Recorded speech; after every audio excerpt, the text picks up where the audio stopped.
Well, hey McFly subscribers, so I am doing a little bit different of a video today. This is a tying video, sort of. The normal tying videos that I make are an incredibly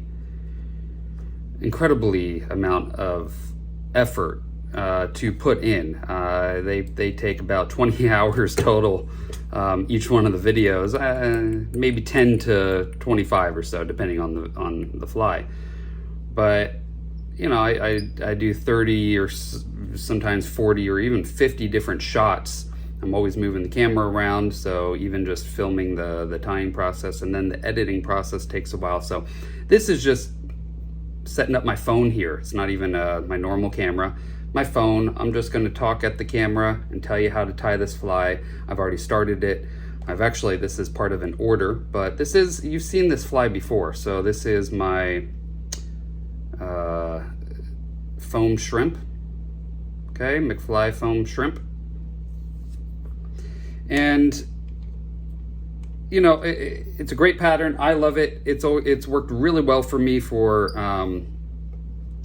redfish and also bass. It's worked really well for bass. And I know some people that have fished it, because I sell quite a few of these. I know some people have fished it for some trout and have done really well with it there as well. So this is a pattern I came up with, and I'm gonna toot my own horn here a little bit, but got a fly distributor that sells to fly shops and all, to pick up this pattern. So I'm pretty excited about that. It's not quite ready yet, but it will be at towards the end of the year. And I'll let you guys know maybe early next year. I'm not sure exactly, but they've picked up this pattern along with a couple others of mine. But if you don't want to tie it yourself, you can always buy this at fly shops. And I'll give you guys some info. I'll keep you updated once I know more info about it, but pretty exciting. Anyway, so basically I'm starting off with a hook. What I do is I tie a whole bunch with just the weight. So I bend up. I take a, which hook is this? It's the SL 3H or something like that, Gamakatsu 3811 or 3H11. I think I'm getting those numbers wrong. I'm sure. I will put it in the description section, but I bend up the eye a little bit here, so that way it gives me a little more keel. I can drop that, make it a lighter weight, and then drop that lower than where the hook is bent up here. So that gives a lighter weight and able to keep the hook point up. And then I just make a whole bunch of them that way and add the dumbbell, brass dumbbell. It's a small size, I believe.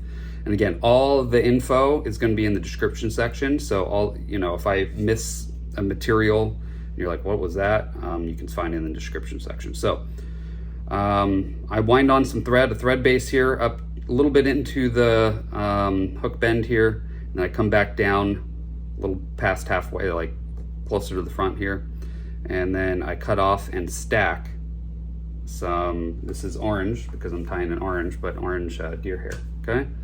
And then I turn the fly upside down like this, and I push the deer hair in between, like that. And I want to extend out the front of the hook bend, maybe about a little over half a hook shank length, give or take. I mean, it doesn't have to be exact, guys. It's up to you. It is your fly, so you can decide to tie it however you want. So then I make a couple wraps there. I tighten that down to really lock that in place, and then I start making a couple wraps up, and then just let my, not tightening it there, I'm just letting my thread hang, and then I'm going to cut all the butt ends off here. So what I'm doing is I'm building up.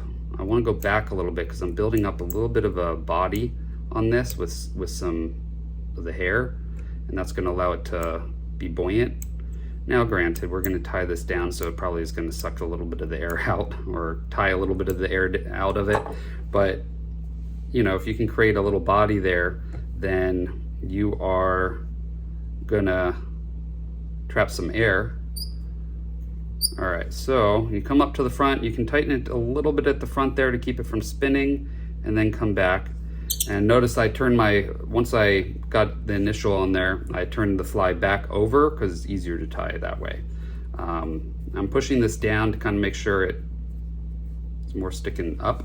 As you can see, it's angling upward a little bit because I'm tying a little bit into the bend. I'm just kind of laying it down with my fingers. Next, I'm going to take some rubber legs. So these are the medium-sized, what do they call them? Centipede legs. They're these. And the color I'm using is orange, and it's in medium size. And I am just gonna basically tie that in like so. I grab either side, I bend it down because I'm trying to get it on the underside of the hook there. And I bring that back to basically that fiber, the deer hair. All right, so when I made sometimes this stays, sometimes it doesn't. When I turn on this, I'm noticing this is starting to rotate, which doesn't always do that for some reason, but this one is. So I'm gonna give a nice tight turn, see if that rotates. It didn't. And if it continued and you had trouble with that, you could always add a drop of super glue there, make a couple of thread wraps, and that'll kind of hold it into place and keep it from rotating. But we're good on just tightening it. All right, so next,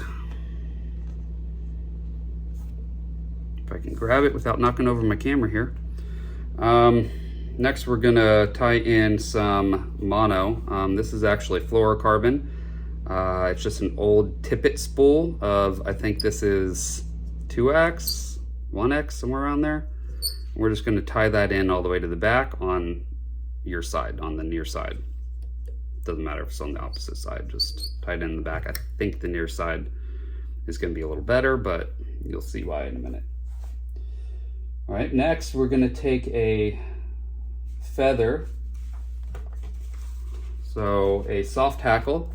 So this is a Whiting Red Label hen saddle. Okay, got a feather. I'm just gonna strip off the major fuzzies. I am leaving a couple of the fuzzies there. As you can see, there's some of it. Okay, that's what I'm doing. You can tie however you like. But this one's brown. It's a natural brown color. All right, so then I'm stripping back everything except for the tip. And then tying that in.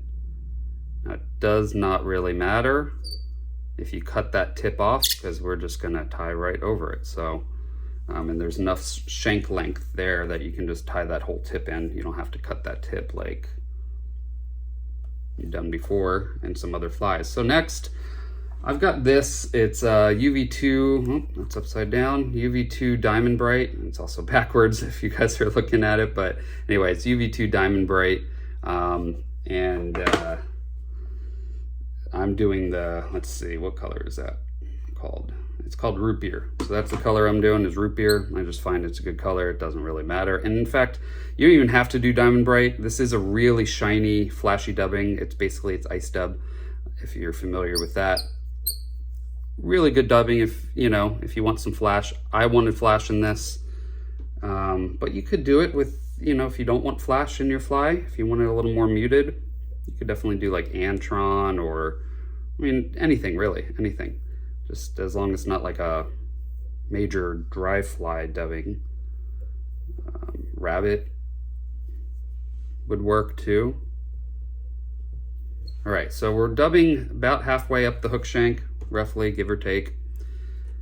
And then I'm gonna grab the tip of the hackle stem with some hackle pliers. I'm gonna stroke, as you notice, we stroke this up, which is gonna help, but I'm gonna stroke these back. And then I'm gonna start winding, making some open spiral wraps.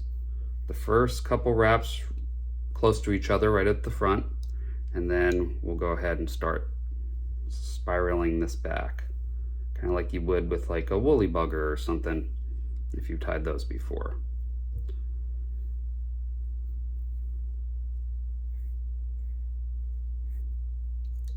take your time with this. There's no rush.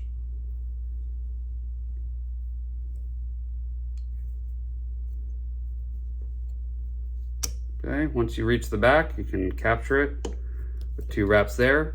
And then I pull this up forward, kind of stroke everything rearward, and I wrap back up on top of that stem to make sure it's not going to move. I put a little pressure on that thread there, and then you can just snap that off, and you can see the stem came off nice and clean. Makes it quicker than having to grab your scissors and do all that. Then we'll brush this out.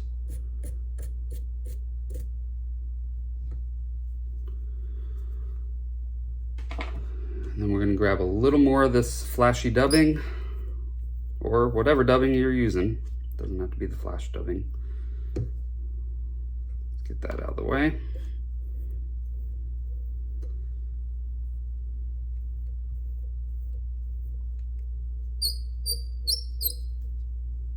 Excuse that, my bobbin is, as you can tell, very squeaky. It's annoying. But I like the bobbin holder, so I'm just gonna keep it. I've been looking around trying to find some others, and I'm really happy with this one, except for that squeak. When I really kind of wind, you can hear it squeaks. Sometimes even just regular winding, it starts squeaking, so it depends on the spool, and I guess if there's a sticker on it or not, or what material it's hitting. I don't know. Anyway, once you reach the end there, you come past the dumbbell eyes, you're gonna 2 or 3 turn whip finish. It doesn't matter. You're just basically holding the thread, cut it off. So that way you've got a little more room around the fly. So next we're gonna measure this out, and what we're doing, I'll do on this side. We're looking, as you can see, I've got, let's see.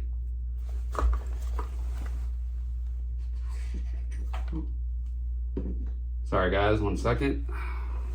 All right, so I've got this cutter here, and it cuts this shape. Okay, but you can definitely use scissors to cut that shape. I got this from River Road Cutters. They actually custom made this for me. I'm not sure they're gonna make it for anyone else, but you can ask them if you want. What you're doing is basically you're cutting in a tail. It doesn't even have to be rounded. You could square that off, whatever. Doesn't matter. I think the original ones I was squaring it off, but they made this look really nice. You got a flared out tail here, and then it cuts in, and then basically you're making a diamond. Okay, a little longer on the back, and then the diamond goes, a little sharper of a angle on the front, but that's going to give you your shrimp look, right? Okay, so I use those to cut it out to make it more even, but like I said, you could use scissors to do it. In fact, I have a full video on how I did this fly originally, which I'll link in the description section if you're interested. You can definitely check that out, and you'll see what I did to cut these out. That was before I had the cutters. All right, so what you're doing is you're looking, you're measuring this out. Sorry, I get distracted easy. You want this part right there, you want the tail sticking up past the hook eye. So you want to, right behind the hook eye, have the narrowest part of the foam right there. Right there. So then you're gonna look, and you're gonna see where the hook bend, right past where the fur is, the deer fur, the deer hair. You're gonna look at that hook bend and see where it would land on that. So I've done these enough where I know exactly where it's gonna land, and you wanna put that, basically push it through right in the center there. Okay, like so. And you can take this out of the vise, and then you can finish that like so, okay? And then put it back in your vise. Now, I guess you could keep the thread on if you wanted. I find that this is much easier just to then re-put the thread on, take it off for that step, and then re-put it on. And then I used to cut this, and I find you don't need to. It actually makes it bushier and nicer. You just don't need to cut it. So There's always evolutions of flies, you know. So what you're doing is you're trying to just brush this down with your fingers, okay? And you're pulling this back.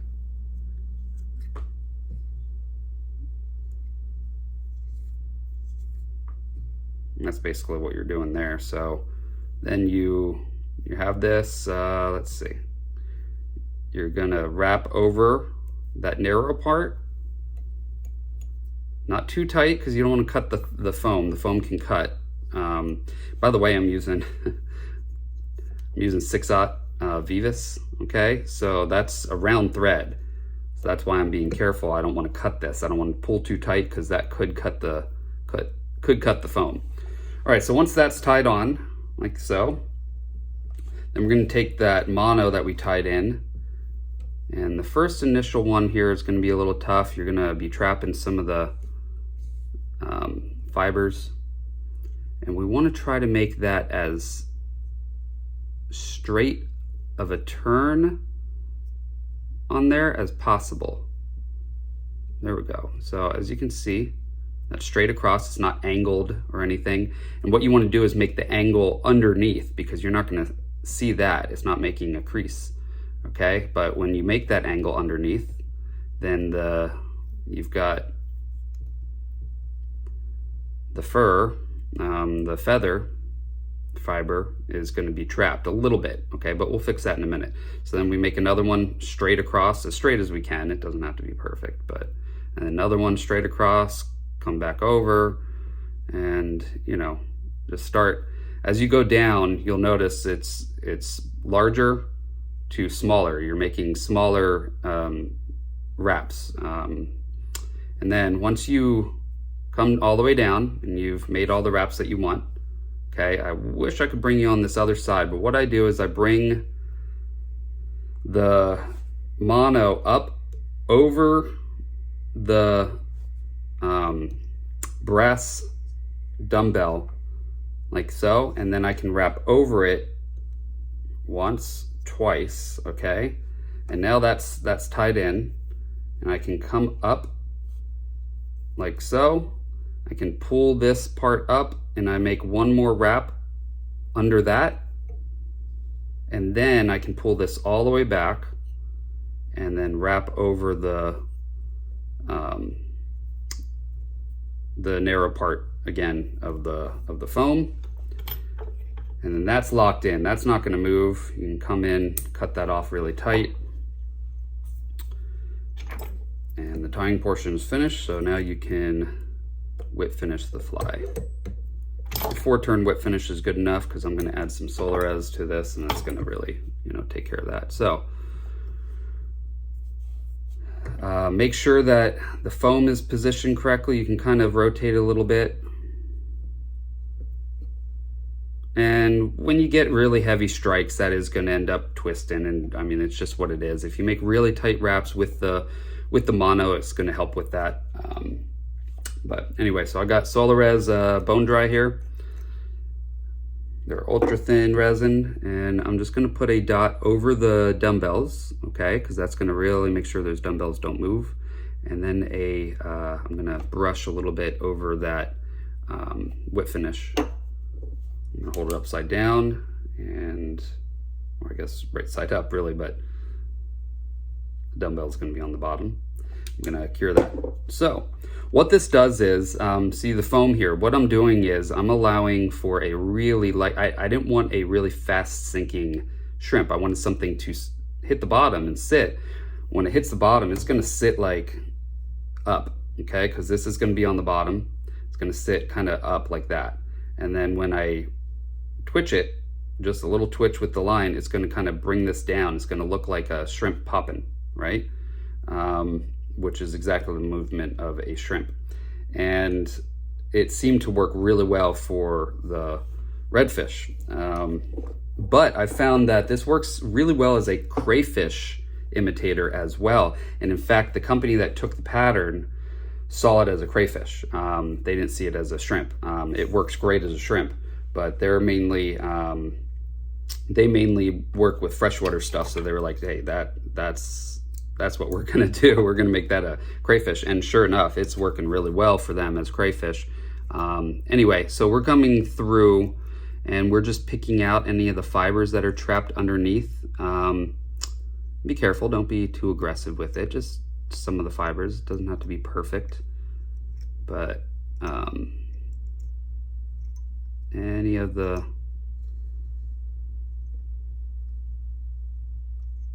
feather pieces trapped under the mono there, and you'll see what I mean when you start tying it. It's really hard to see with this camera, I know.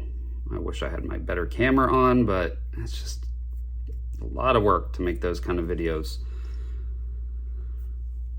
All right. There we go. As you can see, that looks a little bushier, a little better. And of course, once it gets wet, that's gonna end up looking even better. But there's that shrimp. Okay, so you get the fuzzy, it looks kind of like like shrimp gills up front.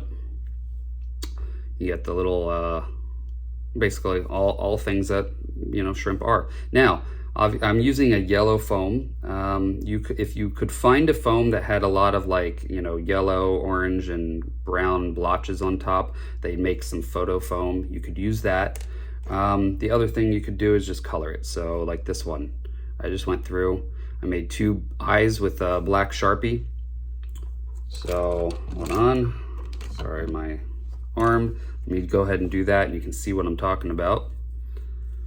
You want to take a black Sharpie, and we're just going to put a dot like that and along the side. And then we're going to come on the other side and put a dot there. Okay, you want to make them even, so if one gets a little bigger, that's fine. Nature isn't perfect, right? So if yours isn't perfect, it's okay. It actually will look better. As you can see, when I colored this one, both sides are not perfectly even. They're similar, but they're not perfectly even because it's, I'm human. I'm not going to make a perfect fly, but that actually is a little better, actually, I think, for, mimicking nature. So then you can color that up. Like I said, I've got some brown Sharpies, some orange Sharpies that I just go through. I make some stripes with the brown, as you can see, a couple little stripes. I make some color in a couple blotches of the orange, and there we go.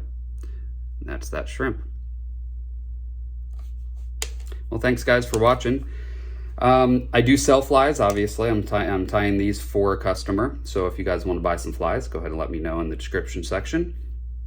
I recently needed to buy a new computer, so please send please send orders my way. I need to be able to pay for this computer. It was expensive, but it is something I needed. My other computer was starting to die.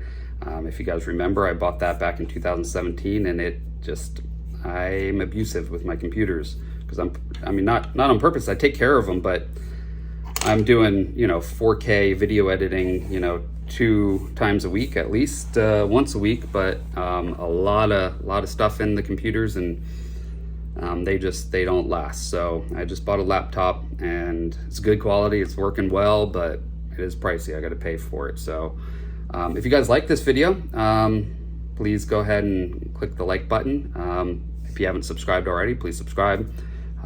They do offer something if you guys are interested. They have a donate thing where you can kind of like it with some monetary. That would be great. If not, don't worry about it.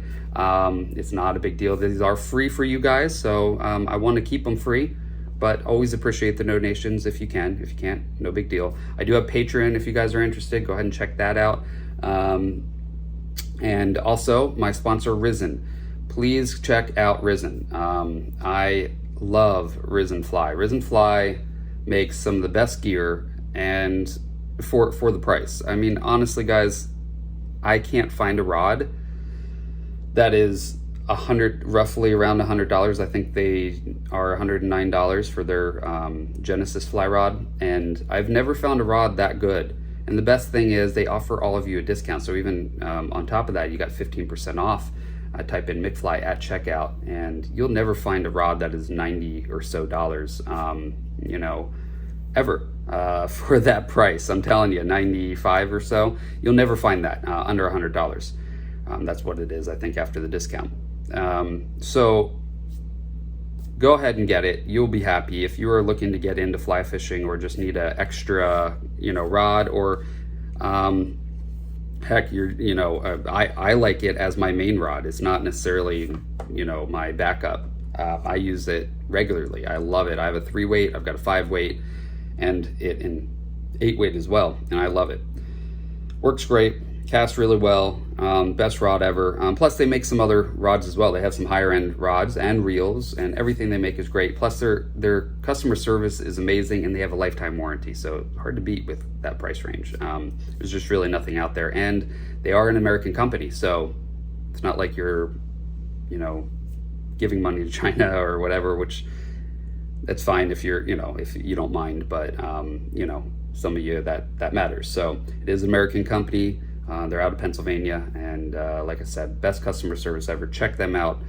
Go to www.risenfly.com and make sure you type in that discount code. McFly is the discount code, and type that in and check out, and you get 15% off of your first order of anything you buy. They sell hooks, they sell fly tying materials, they sell a bunch of like accessories, you know, stream side accessories. They sell fly line, and everything they do, they sell is really good. So check them out. Anyway, enough talking up my sponsor there. I like talking about them. They're great. So go ahead and check them out, and I will see you guys in the next video. Thanks for coming along on this different kind of tying video, but sometimes I got to do what I got to do and make life a little easier for myself and not put in a lot of effort. It's so much easier just talk at the camera. These, you know, I just put in the computer, upload it, and it's good to go. So anyway, next one is going to be a full video. So anyway, I will talk to you. I will see you guys in the next video. Now you go catch some fish.